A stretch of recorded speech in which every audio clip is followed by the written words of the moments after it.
Hello everyone, welcome back. This is the Maple Man. Today I want to show you guys how I make venison jerky. So it's super simple and anybody can do it. You don't have to do venison, you can do beef if you want. I've been making this for over 12 years now, the way I do it here. I've had lots of people try it and wondering how, it's very good, and they're wondering how I do it, and so this is a video I want to put up. I always tell them it's super easy to do. It's cheap. It's not, you don't have a lot of money into it to do your own jerky. First thing is a good dehydrator. The dehydrator I actually got it because of my friend of mine. He started it before, he started doing jerky before me. He actually had dehydrator with the motor on the bottom. And he did not recommend that because a lot of the juices or whatever, or water or whatever still in the jerky will leak down and then get into the motor. So he ended up buying one that the motor was on top, and he recommended it to me. And this is the dehydrator I have. It's a Nesco. The motor's on top. It's a Nesco American Harvest, and it says right on there, food dehydrator and jerky maker. And I've had this since day one. Since day one I started making jerky, and I do quite a bit of jerky a year. So it's still running strong. I still love it. I made a batch last night with it. It's very good. Another thing you need is a good sharp knife. I use fillet knives a lot. They're easy to sharpen and they're nice to handle. I even have fold out one. This is super sharp. I like this one. Outdoor Edge makes this one. It's really nice. I just got this not long ago. Seasoning I use is LEM. It's the backwoods hickory.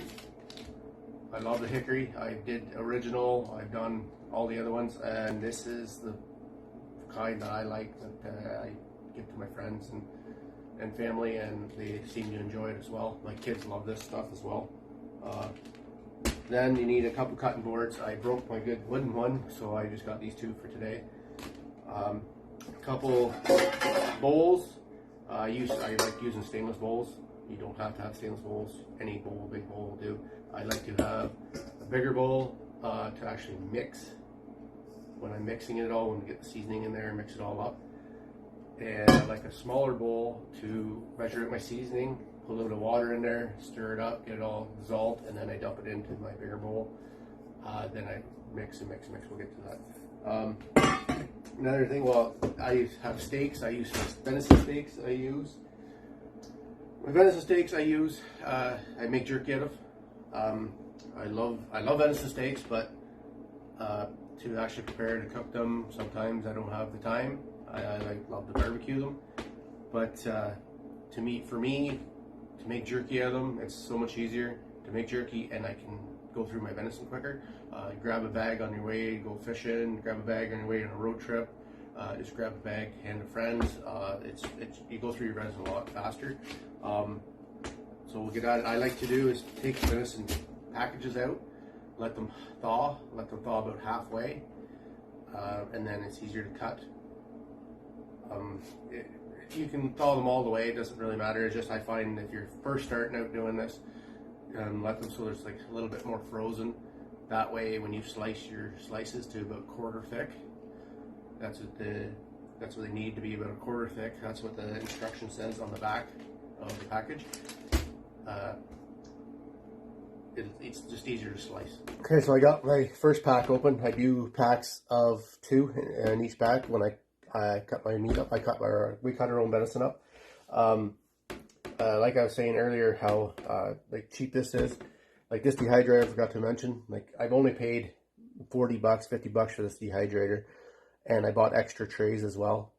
And I've had it for 12 plus years. So it's very, very reliable, very cheap for how much jerky I've made.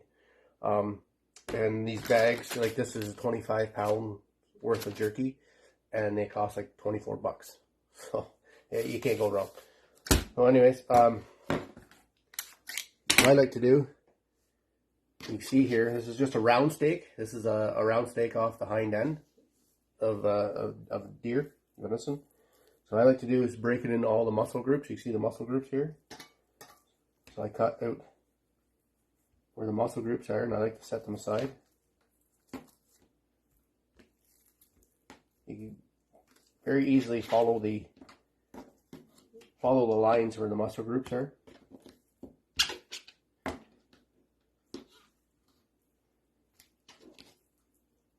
There's that leg bone around it. Take these. I usually put them in something for scraps for the dogs. Dish for dogs. And what I like to do now, as you can see, now that we got the muscle groups cut out, you see the silver skin all along here. What I do is I trim very carefully, try to cut all that out, because you don't want that silver skin in your jerky, or any fat, or anything like that, or stringiness. You want just pure meat. It makes a better tasting jerky. When you go to bite into it, you're not hitting a tendon or silver skin or something. You're trying to pull on it, and it's not very enjoyable. So anyways, now I just cut 1/4 inch strips. Nice 1/4 inch strips like that.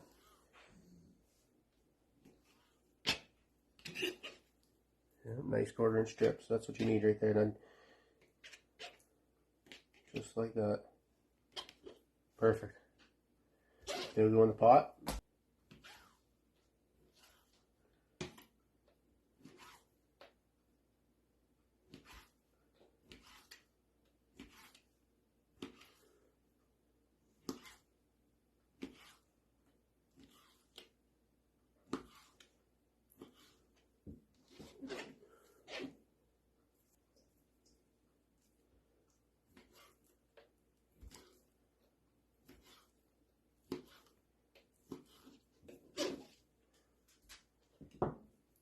There.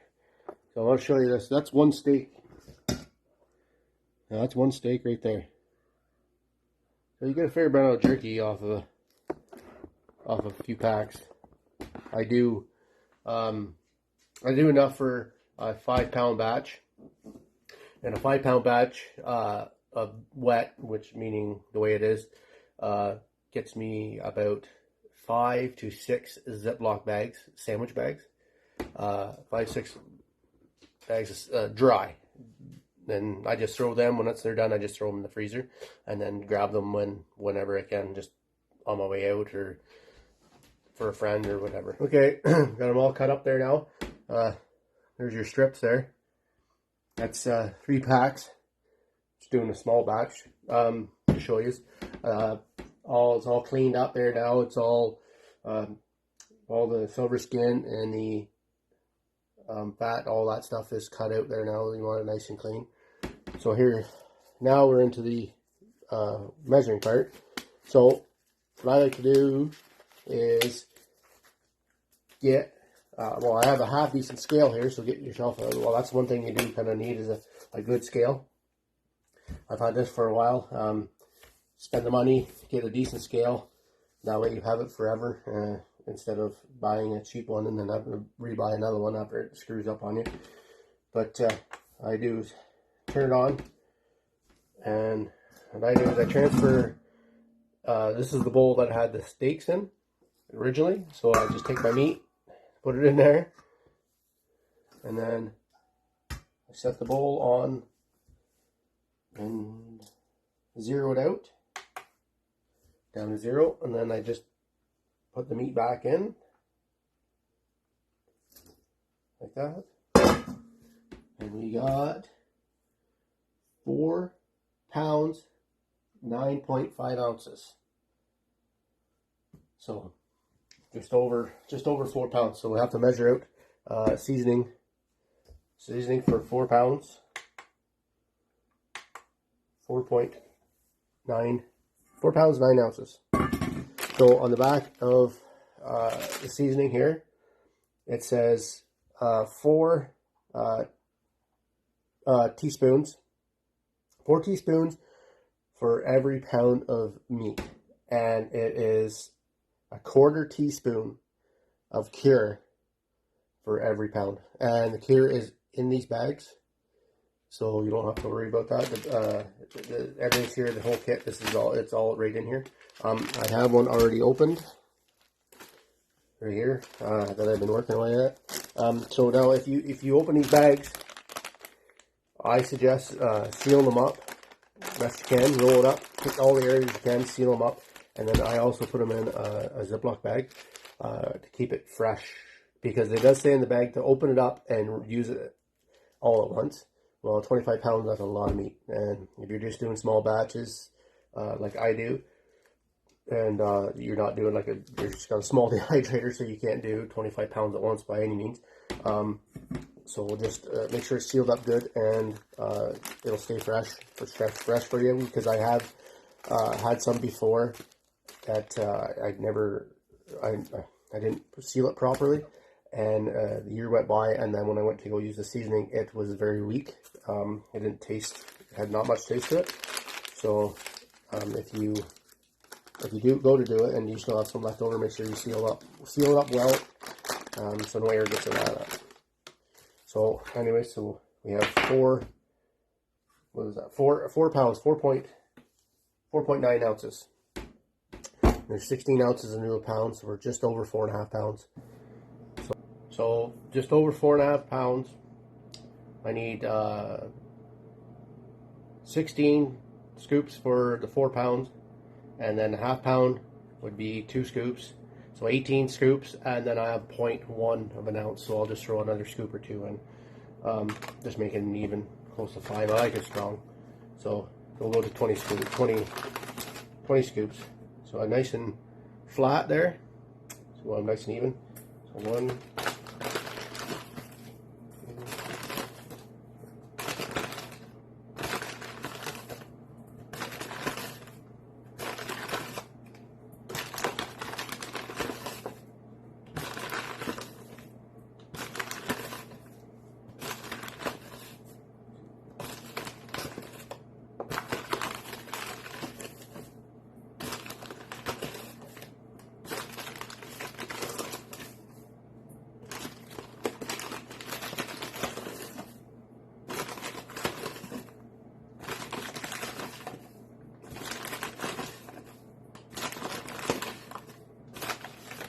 17, 18, 19, that's almost the whole bag, 20. I like her strong, so 20.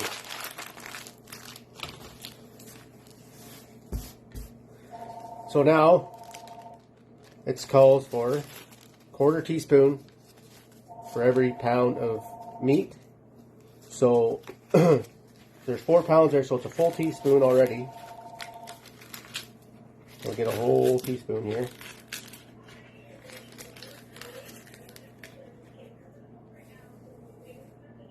There's a full teaspoon, and then the little bit that's left in here,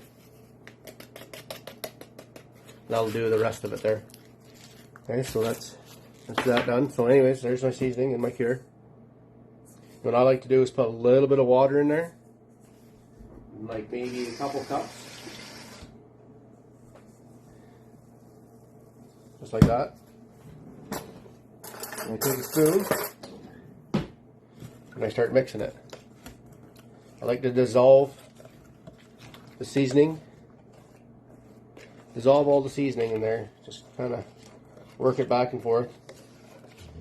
Why I do this is because I dissolve it, make sure it's all in the liquid, and then when I dump it on my meat and I start mixing it, I don't have to worry about clumps or anything like that, or adding more water. Less water in it, the better. You don't want to just drown the meat in water and seasoning. Just put a little bit in there. Just about ready there now. So then I take my bowl of meat in it, and spread it around like that. and then I mix it up. And this is the important part, is mixing. You want every piece to get coating and get seasoning on it. So the more you mix, the better. Every piece will have the same strength of flavor. It's just when if you don't mix it well and you go to eat a piece in a bag, you have one piece that's strong, one piece that's weak, one piece that's strong, one piece that's good. So the more you mix, the consistent the batch will be for taste. Now you can see when I'm doing this here, it's not all water. You can see there's not a lot of water in there. Everything's really moist and wet. Just not a whole lot of water in there. And when you really look at stop and you look, you really see the seasoning. You see the seasoning on the batch, on the meat here. They're all mixed up there. Okay. So now, quickly wash my hands.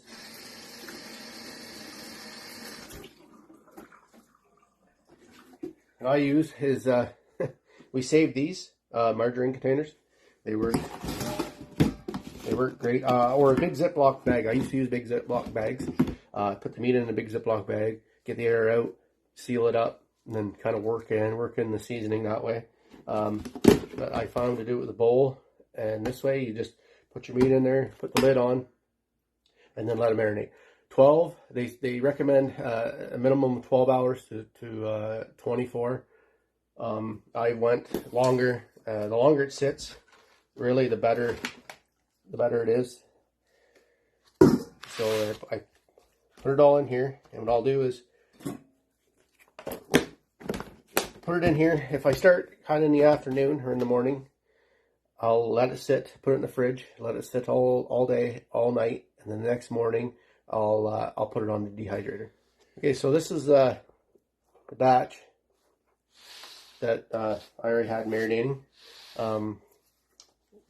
ready to go. This has been marinating for a day and a half, and you can see where it's actually kind of, all the juices actually get sucked into the meat, and you can really smell it. It smells fantastic already. So what I do is I just leave the bottom tray on, take the top trays off, and the bottom tray on. I just took a batch off earlier this morning, so what I do is, this is the tedious part, you just start laying them out on your trays evenly. Spread them out. You don't really want them overlapping, because it just takes a little, the air doesn't really get at it. It takes a little longer to dry. So if they're flattened out, and spaced out, it dries a lot quicker, and it's a lot faster. Then you don't have a bunch that are done and a bunch that aren't done. They'll kind of go evenly.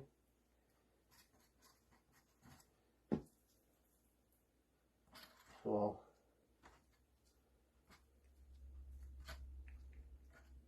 put her on. Put them in. This is actually a 5-pound batch, so it should fill my whole trays. That's another thing is kind of hit or miss, but when you first start out, to see what your dehydrator will hold for meat, and that way, if you want to just do one batch, you're not over your batch and over your area to put your jerky in, so you're not doing one whole batch and then coming back for a couple trays worth, because it does take a fair bit of time when you're dehydrating. It takes up to 8 hours to dehydrate.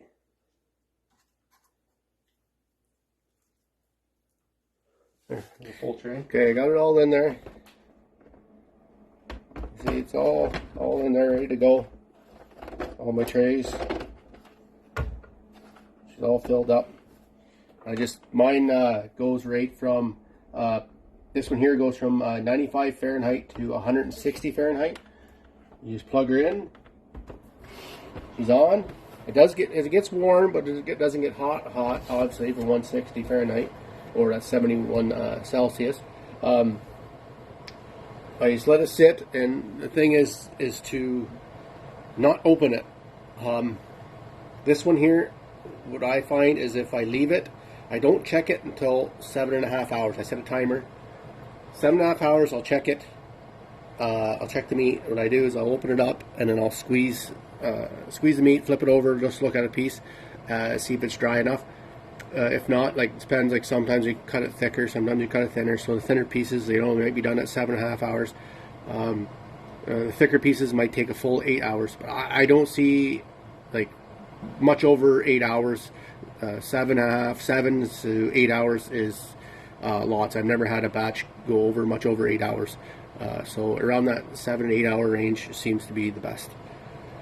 This over here is the batch.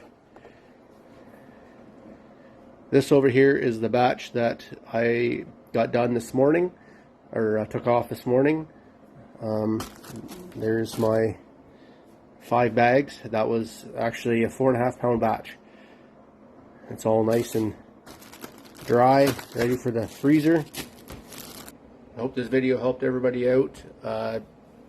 We'll post a few more videos like this. I don't know, videos that you think are interesting. I'm going to do a deer skull mount one coming up here next. Then I want to do a Sugar Shack update. We got a bunch of new toys this year. Hopefully help the season, help me with the season, and we'll bring you along. And please comment if you have any questions. Subscribe, hit the like button. It'd be nice to see people hit the like button so we know that it is helpful, these videos, any way necessary. All right, bye for now.